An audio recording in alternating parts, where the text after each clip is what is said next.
താമരശ്ശേരി ഷഹബാസ് കൊലപാതക കേസിലെ പ്രതികൾക്ക് ജാമ്യം 6 വിദ്യാർത്ഥികൾക്കാണ് ഹൈക്കോടതി ജാമ്യം അനുവദിച്ചത്. കോഴിക്കോട് ഒബ്സർവേഷൻ ഹോമിലുള്ള ഇവരെ വിട്ടയക്കും. ബിനിൽ വിവരങ്ങളുമായി നമ്മളോടൊപ്പം ചേരുകയാണ്.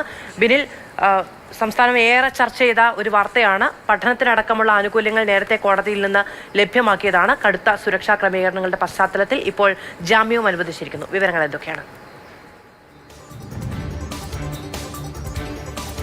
മധു, താമരശ്ശേരി ഷഹബാസ് കൊലക്കേസ് നമ്മളെ എല്ലാവരെയും ഞെട്ടിച്ചൊരു സംഭവമാണ്. പ്രത്യേകിച്ച് ഈ സ്കൂൾ വിദ്യാർത്ഥികൾക്കിടയിൽ നടന്നിട്ടുള്ള ഒരു സംഘർഷവും അതിന് പിന്നാലെ ഉണ്ടാകുന്ന ആ കൊലപാതകവും പിന്നീട് അത്തരത്തിലുള്ള സംഭവങ്ങൾ, ഈ കുട്ടികൾക്കിടയിലുള്ള അക്രമ സംഭവങ്ങൾ പലയിടത്തും വ്യാപിക്കുകയൊക്കെ തന്നെ ചെയ്തിരുന്നു. ഇപ്പോൾ ഈ കേസിലെ ആരോപണ വിധേയരായിട്ടുള്ള 6 വിദ്യാർത്ഥികൾക്ക് ഹൈക്കോടതി ജാമ്യം അനുവദിച്ചിരിക്കുകയാണ്. കഴിഞ്ഞ കുറച്ചധികം നാളുകളായി ആ കുട്ടികൾ കോഴിക്കോട് ഒബ്സർവേഷൻ ഹോമിലാണ് കഴിഞ്ഞിരുന്നത്. കാരണം അവർക്ക് പ്രായപൂർത്തിയാകാത്ത ആൾക്കാരാണ്.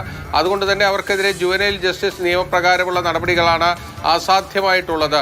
ഇപ്പോൾ ഹൈക്കോടതി അവർക്ക് ജാമ്യം അനുവദിച്ചിരിക്കുന്നു. ജാമ്യം അനുവദിച്ചപ്പോൾ കോടതി ഏർപ്പെടുത്തിയിരിക്കുന്ന വ്യവസ്ഥ, ഈ കേസിന്റെ അന്വേഷണവുമായി ഇവർ സഹകരിക്കുമെന്ന കാര്യം അവരുടെ മാതാപിതാക്കൾ സത്യവാങ്മൂലം നൽകണമെന്നതാണ്. കാരണം ആ കുട്ടികൾ പ്രായപൂർത്തിയാകാത്തവരാണ്. അതുകൊണ്ട് തന്നെ അവർക്ക് വേണ്ടി രക്ഷിതാക്കളാണ് ആ സത്യവാങ്മൂലം കൈമാറേണ്ടത്. ആ ഒരു വ്യവസ്ഥയിലാണ് അവർക്ക് ഹൈക്കോടതി ഇപ്പോൾ ജാമ്യം അനുവദിച്ചിരിക്കുന്നത്. ഈ 6 വിദ്യാർത്ഥികളും കോഴിക്കോട് ഒബ്സർവേഷൻ ഹോമിലാണ് നിലവിലുള്ളത്.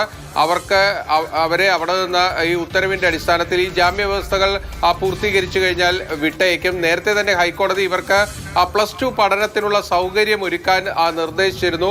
ഇവരിൽ പലരും ഇപ്പോൾ വിവിധ സ്കൂളുകളിൽ അഡ്മിഷനും നേടിയിട്ടുണ്ട്. സംഘർഷ സാധ്യതകളൊക്കെ കണക്കിലെടുത്തുകൊണ്ട് അന്ന് ഈ കുട്ടികൾ അഡ്മിഷൻ എടുക്കാൻ പോകുന്ന സമയത്തടക്കം പോലീസ് സംരക്ഷണം ഹൈക്കോടതി ഏർപ്പാടാക്കിയിരുന്നതാണ്. ഇനി അവർക്ക് തുടർന്ന് പഠിക്കാനുള്ള ഒരു അവസരം കൂടിയാണ് കോടതി ഒരുക്കിയിരിക്കുന്നത്.